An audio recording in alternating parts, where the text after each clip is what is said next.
அசைதா? இங்கே வை கையை.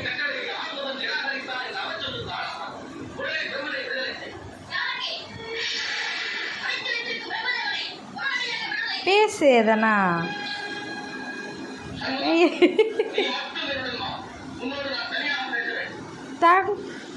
பாப்பா அது கேட்டல்ல, அப்போ பேசணும்ல. இங்கே ஃபுல்லாக இருக்கும். நீ பேசுனா பாப்பா அசையும்.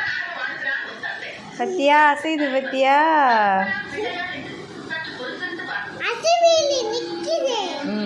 இப்போ கிக் பண்ணுச்சுல்ல பாப்பா. நீ பேசு பாப்பா, பேசு. கை வச்சுக்கின்னு பேசு.